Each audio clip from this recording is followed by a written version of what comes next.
How's it going, everybody? My name is Salty and welcome back to the channel. In today's video, we're going to be going over the top 5 SMGs here in Black Ops Cold War Year 2.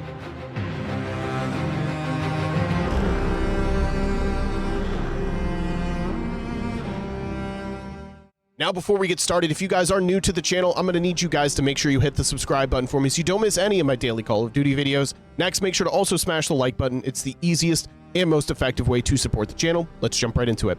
So this list is more or less the same as my previous top 5 SMGs, but there are a few minor changes. I've done some more digging into the statistics, digging into class setups, changing some things up, and this is my personal top 5. Yours definitely don't need to be the same by any means. I just like to share my opinion, share my class setups with you guys, but I'd be very curious to hear what your top 5 SMGs are, so make sure you get down to there in the comment section and let me know. So without further ado, let's jump right into it.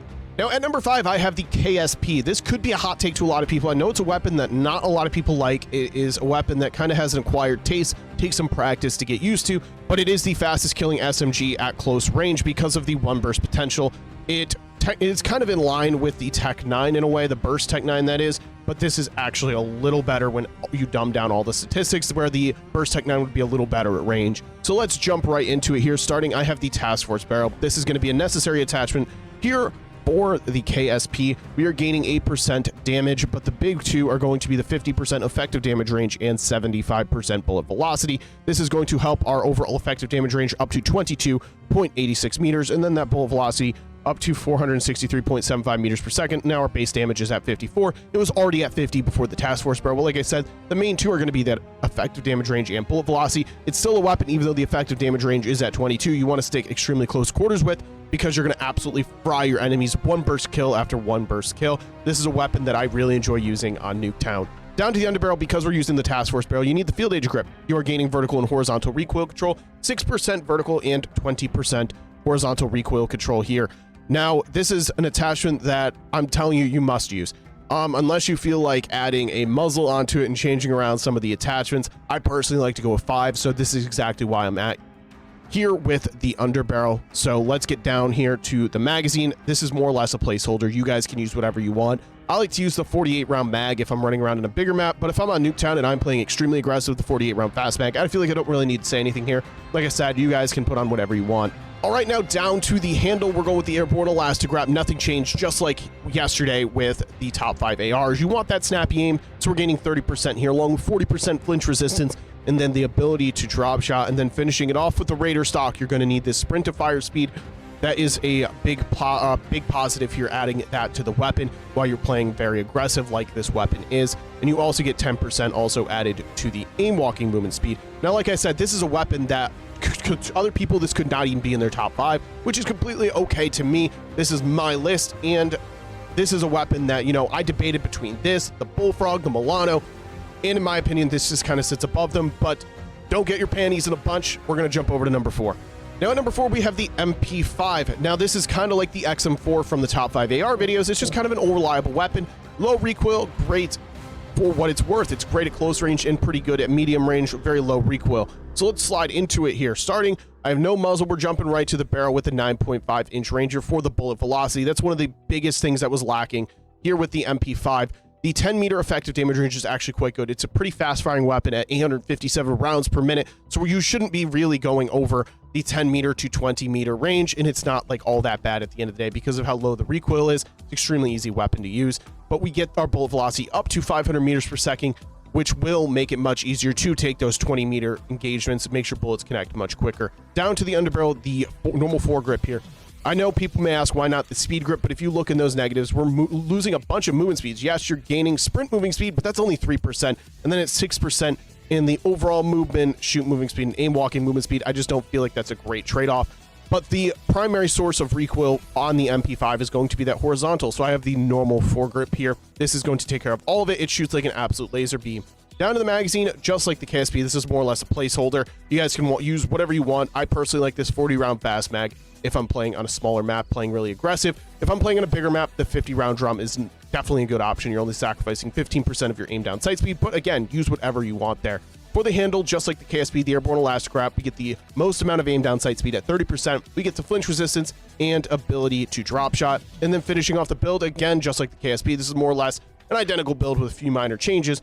Raider stock, 30% sprint to fire speed, 10% added to the aim walking movement speed. This is one of my most used weapons in the game just because of its ease of use, just like the Krig 6, just like the XM4. It's an extremely fun and overall viable weapon to use. Would love to hear your opinions of it, but let's slide over to number 3. 74U, and this is my most used weapon in the game. It has a great bullet velocity, a great effective damage range, and it's just a great weapon overall. I don't know if it's my connection back to Black Ops 1 that made me want to use it so much, but even the pros use this all year long in the competitive scene.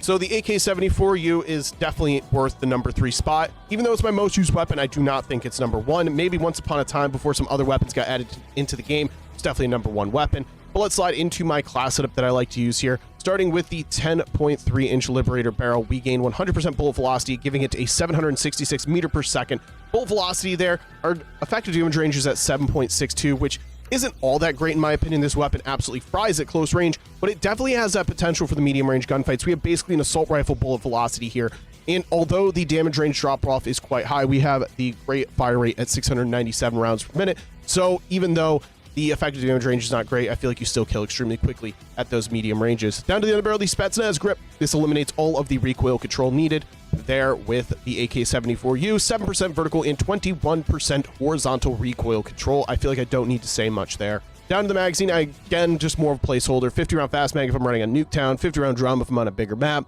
Even the 40-round drum is a great option. Use whatever you're comfortable with there, depending on the map. Down to the handle, GRU elastic wrap, most amount of aim down sight speed, flinch resistance, and ability to drop shot. Feel like a broken record because we're also going with the KGB skeletal stock here. All these class setups that I've just gone over are more or less the same. We got 30% sprint to fire speed, along with 10% also added to the aim walking movement speed. But this is the class setup that has me over 30,000 kills in this game, and I put my life on it. This thing's absolutely a blast to use. If you haven't used it yet, make sure you give this one a go. Let's slide into number 2. I'm going to get some hate for this for promoting the Tech 9 even more than it already is. I mean, obviously, people hate playing against it. Even though it got nerfed, the burst fire repeater here is still absolutely ridiculous. They did not touch that, and that's why I have it at number 2. We have some insane damage. So burst fire repeater, the only negative is going to be effective damage range, but the full auto repeater here is no longer viable in my opinion. It makes it a 4-shot kill. We're losing 18% damage. So we need the task force barrel here. We get 6% damage, but the big two are the effective damage range and bullet velocity at 50 and 75%. We still have the great damage at 53, meaning it's a 1-burst kill up to 23.77 meters as long as you're hitting your shots. And then our bullet velocity is also at 451.5 meters per second. These statistics are basically the same as what the full auto repeater was. Obviously, that makes the fire rate faster at the full auto repeater, so that thing was absolutely busted. Now that it's nerfed and it's just the burst fire repeater, it is a little more difficult to use because you need to be a little more accurate, but it's still absolutely insane, has a crazy TTK. So going down to the underbarrel, because we're using the task force barrel, you need the field agent grip. This is going to be for 6% vertical and 20% horizontal recoil control. It's more or less takes care of all of it, if you want my opinion. There's not much recoil to be controlled when you have the field agent grip there. Down the magazine, I have the 33-round fast mag. Again, placeholders. If you're on Nuketown, highly recommend the 33-round fast mag, but bigger maps, you can definitely do the 39-round mag there. Down to the handle, we are going with the airborne elastic wrap. You're going to need that snappy aim, and the sprint to fire speed isn't all that bad in the first place, so I decided that the aim down sight speed was more important than the sprint to fire speed. We also get flinch resistance and ability to drop shot. However, if you feel like that sprint to fire speed feels a little low, you can take off the handle here and throw on the Raider stock. But we're going to jump over to number 1. As I said before, this is, in my opinion, going to be my number 1 class setup I've ever made. If you guys watched this video, you'll know exactly what I'm talking about. So at the number 1 spot, we have my brand new LC10 class setup that I posted right around 10 days ago. This thing is absolutely crazy. It's basically my class setup that I used before the nerf, but like I had said, I never really gave the task force barrel a chance after that nerf of it in season 6. I felt like the recoil would be too crazy because the LC10 received quite a few nerfs, and after dumbing it down, trying out some attachments, this is by far, I'm back to where I was kind of back in, season 3. This class setup's absolutely nutty. We got the agency suppressor because of the aggressiveness of the build. I like to stay off the map. We also get the 7% vertical recoil control there. Between this and the underbarrel, there's virtually no recoil at all to be controlled. It's very easy. It kind of just shoots up towards their head. And if you pull down on the stick a little bit, you'll basically get a headshot every time. Down to the barrel, you need the 13.9-inch task force, as I previously stated. 7% damage. This helps our headshot damage, effective damage range, and bullet velocity. We have assault rifle statistics here. 32 damage. We have a 15.88 meter effective damage range, and then the assault rifle like bullet velocity at 717.5 meters per second. This is basically an assault rifle that's an SMG. It has a great fire rate. Now, adding on all these other statistics, this is why the weapon was a problem from the start. If you add that task force barrel, it basically turns into an assault rifle, SMG hybrid, somewhat like a peacekeeper. Down to the underbarrel because of the task force barrel. This is one of the changes that needed to be made. You do need some extra recoil control here with the task force barrel, whereas before you could just run the speed grip or normal foregrip and you'd have no problems at all, but there is quite a significant kick now. So with this field agent grip, we have 6% and 20% vertical and horizontal recoil control added to the weapon. It makes it extremely easy to use. Down to the magazine, I like the 52 round fast mag, but just like the other weapons, if you guys are running on a different map and you don't really need the fast mag on there, the 55 round, even the 45 round mag are also good options as well. And just like the Tech 9, I feel like the sprint to fire speed isn't all too bad. I prefer that aim down sight speed. So we got the airborne elastic wrap for the 30% sprint to fire speed, flinch resistance, and ability to drop shot. Again, if you guys feel like the sprint to fire speed is more important, you can take off that handle there and chuck on the Raider stock. But I would love to hear your top 5 SMGs down in the comments. Like I said before, I love seeing what you guys, what my subscribers are using in-game, what your top 5s are. But I also saw the request for me to play some TDM, so we're definitely going to be doing that in the future. I want to hear your opinion. Would you rather see 2 TDM gameplays or maybe a domination or hardpoint in a TDM in one video?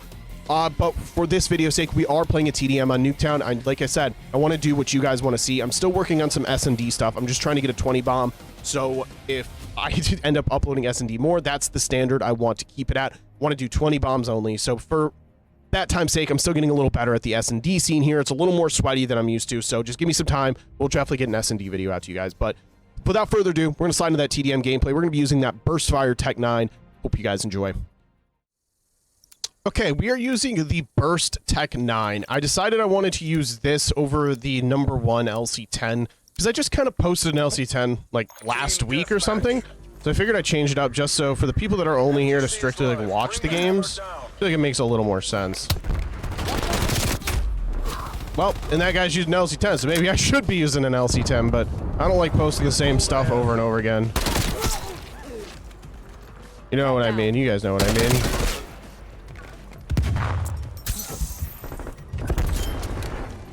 Enemy on the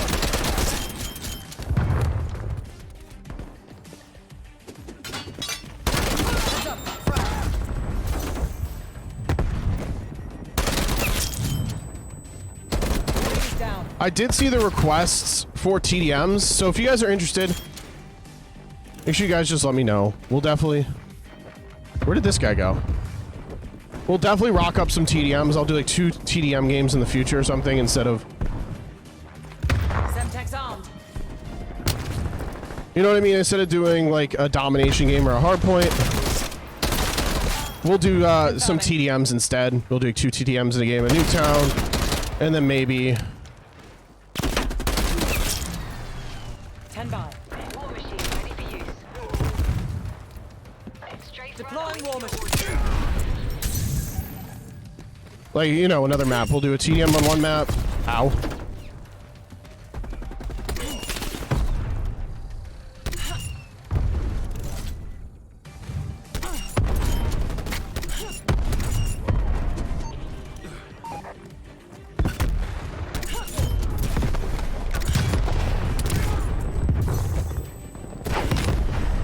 Okay, so we gotta go here, and then they're gonna flip. AFK. I'm not very good at...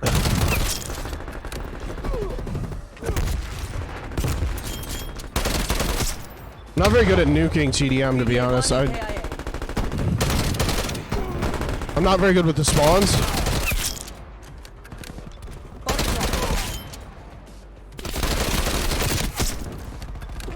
See what I mean? They're spawning on both sides right now, so it kind of freaks me out.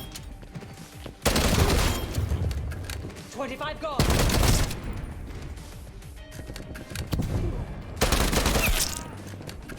My team's kind of spawn trapping at the moment.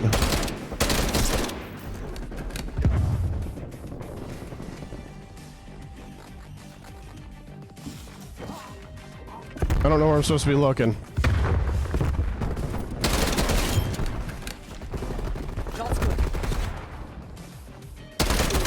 There we go. Kill. Hostile spy plane established overhead.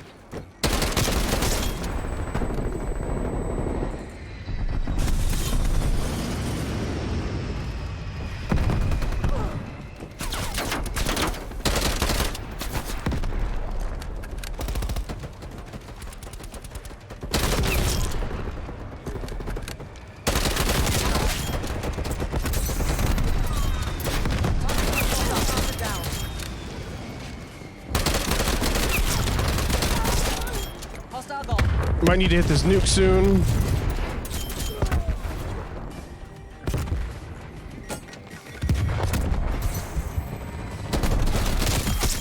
I'm dead. All right, yeah, we're just gonna hit the nuke right now.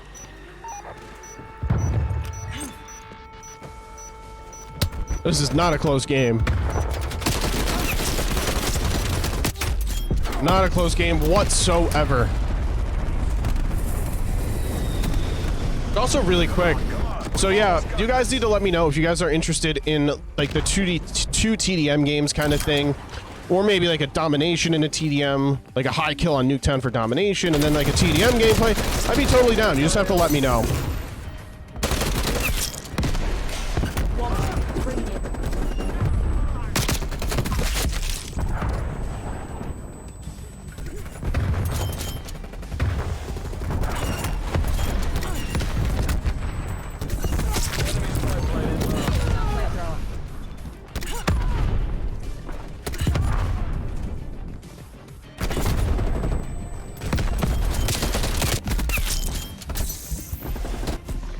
We have 69 kills in TDM, yo. GG's. If you guys enjoyed the video, if you could make sure you hit that like button for me, that'd be absolutely awesome. If you're new to the channel, make sure you also smash that subscribe button. I'll see you guys in the next video.